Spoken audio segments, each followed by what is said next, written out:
Sibingelele sesibuyile sibuya no part 6 la sikhuluma khona ngezwe laseKhenani. Kule video sizozama ukuthi sichaze ukuthi umfula iJordan ukuphi. Sizoveza ukuthi ukuphi nendawo eSouthern Africa eKhenani. Lo mfula okuthiwa iJordan ukuphi nendawo. Sizophinde futhi siveze ukuthi iJerusalema elidala likuphi nendawo ngoba elisho sesivezile ukuthi likuphi nendawo. Sizoveza ke iJerusalem elidala elakhiwa ukhokho kaJesu uDavide ukuthi likuphi nendawo. Makwenzeka ingabindi kakhulu ivideo sizozama nokuveza ukuthi bambethela kuphi nendawo uJesu. Le ndawo ekuthiwa iseGolgotha ikuphi nethunya lakhe likuphi. Mengenzekanga kodwa sokuba ku part 7 lokho. Ake singene kuyona ke. Umfula okuthiwa iJordan mekuthiwa sizoluwela iJordan. Lo mfula yini obaluleke ngayo ngoba uyavela eBhayibhelini. Ake siveze ukuthi ubaluleke ngani. Kuthiwa lana the Jordan River in the Bible flows from north to south. Ngicela si-underline the Jordan River flows from north to south, right? From the Sea of Galilee. Ukhumbule ukuthi Sea of Galilee ile lapha ngase Cape Town kuya ko Namibia kuyale, right? From the Sea of Galilee to the Dead Sea. Okusho ukuthi Jordan River iflow from north, which is in north is South Africa, to south, right? Iswa ngakephi ngako Namibia no Cape Town, which is the Sea of Galilee. Iya kuphi? Iya ku Dead Sea, right? Akasiqhubeke kuthiwa lana forming a significant border. Lo mfula uphinde ube border and location for key events, right? Ukuphi okunye okuvelayo kuthiwa lo mfula lo including the Israelites entry into the promised land. Lo mfula wasebenziswa abantwana bakwa-Israyeli ngesikhathi bengena kephi bengena eKhenani, bangena ngakubona lo mfula lo, right? And also Jesus baptism. Lo mfula lo kwabhabhadiswa kuwona uJesu. Nayinto odume ngayo kakhulu, uJesu wabhabhadiswa kulo mfula, waphuma engasayena uJesu kodwa eseyindodana kaNkulunkulu. Waphuma uKristu esephuma kulo mfula lo okuthiwa yini iJordan, right? Akasibheke ukuthi lo mfula ukuphi nendawo. Ake sihlale kuyo. Akasibheke ke ukuthi first of all lo mfula before susho igama ukuphi nendawo. Lo mfula loyo njengoba kuthiwa uqala from north ngase Sea of Galilee, right? Bese uyahamba uphinde ube iborder, bese uyahamba uyophela kephi ku Dead Sea. Lo mfula nanku la emephini usuka eSouth Africa bese udabula eSwaziland. Bese kuthi phakathi kweSwaziland nakhe lapha phakathi kwaSwaziland noZulu, yabo lo line obomvu uwona lo mfula. Lo line omnyama iborder leyo. So lo mfula khona la uhamba khona phezulu kwa line omnyama ikwaZulu lapha iborder yaSwaziland noZulu. So lo mfula uacta as iborder between uZulu noSwaziland, right?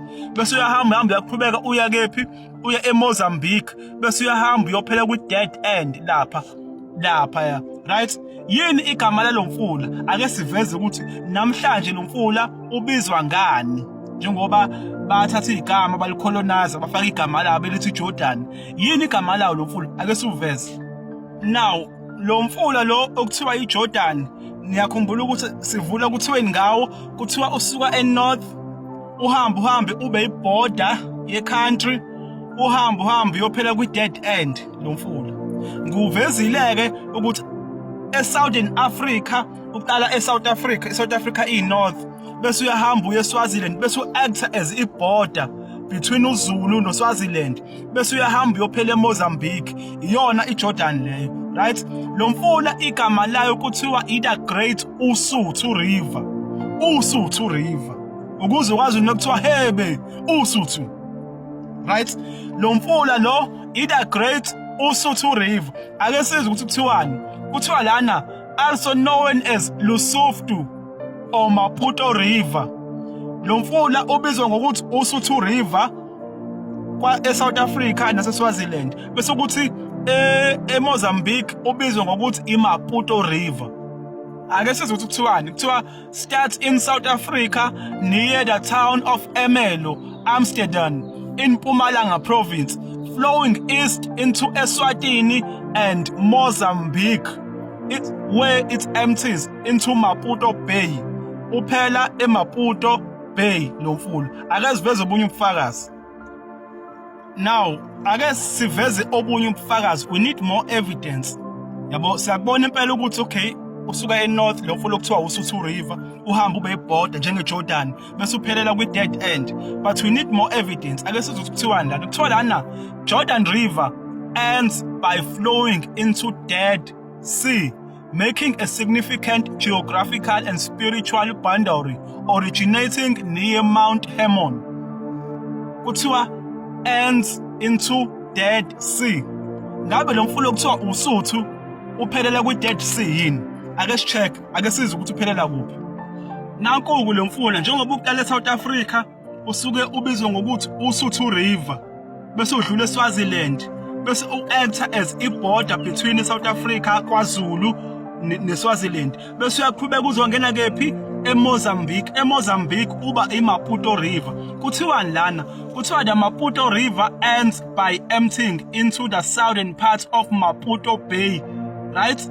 De la Goa Bay, an inlet of the Indian Ocean in Mozambique. Uphela kwi-Dead Sea lo mfula lo okuthiwa uSuthu River, uphela kwi-Dead Sea, njengoba kuveziwe lapho ukuthi neJordan River iphela kwi-Dead Sea, right? Ake siveze obunye ubufakazi futhi sikhompare ukuthi ngabe buyafana yini.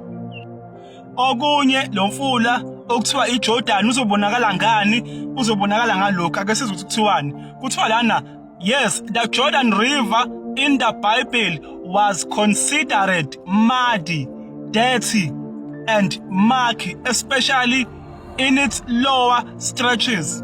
Lo mfula lo kuthiwa unjani? Unodaka, unongcola nje, umadi, unodaka, ubrown, right? Iyona ndlela uzobonakala ngayo lo mfula loyo. Okunye kuveziwe kuthiwa usuka kephi eNorth, right? Uye kephi? Uhamba ube iborder ye-country between the two countries, bese uyahamba uyophela ku-Dead Sea. Sibonile uSuthu River ukuthi isuka eNorth, isuka kephi eSouth Africa, bese iyahamba ibe iborder between the two countries, which is Swaziland and South Africa. Bese iyahamba futhi uyophela kwi-Dead Sea, ikephi lapho eseMozambique, usuke usubizwa ngokuthi Maputo River lapho, right? Ake check ukuthi lo mfula kuthiwa uSuthu River ngabe nawo umadi yini, udirty yini and umurky yini njengoba kuchaza uJordan River. Ake sibheke.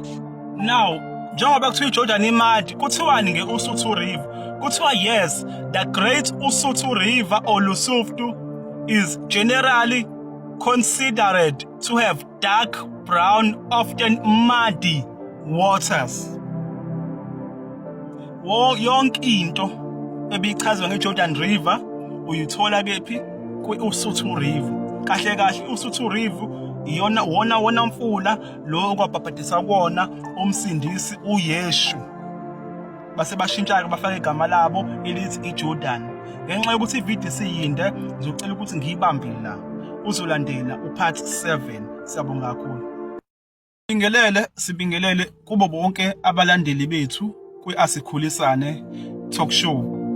Sifisa ukuveza la ukuthi siseyinhlelweni zokuthi kuhambe sibe nama-classes, right? Njengamanje kwamanye ama-experts sisa-business training, kodwa sifisa ukuthi sibe nama-classes nje ekuhambeni kwesikhathi. So we have created a WhatsApp group. I-link i-attachiwe kwi-bio yami.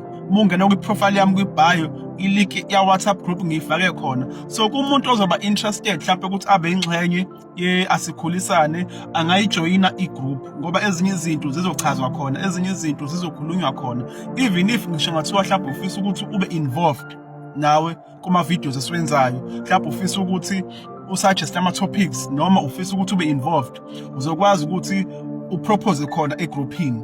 And ama-classes ethu esizowaqala ekuhambeni kwesikhathi azofocusa ey'ntweni eziwu-4: isintu, umlando wethu thina abantu abamnyama, because sifidwe umlando o-wrong, sifidwe udoti womlando ophambanisiwe, right? Kuzoba personal development, ukuthi ukuze ube umuntu uhambe kahle yiphi indlela yokuhamba, personal development, yabo ukwazi ukukhula, right? Bese kuzoba yini enye, business and money. Sizogxila kakhulu kule ye-business and money sabantu abamnyama, nayo sizokhuluma ngayo, sifundisane, sikhulisane ngayo. So umuntu nje ongase abe interested, ilinki ikhona, i-attach-iwe kwi-bio, i-asikhulisane classes. Ilapho khona la sokuplana khona yonke into, si-discuss way forward nama-topics, mhlawumbe uma ufuna ukusuggesta nama-class mase zoqala sizokhuluma khona ukuthi uregister kanjani, kuhamba kanjani. Siyabonga kakhulu.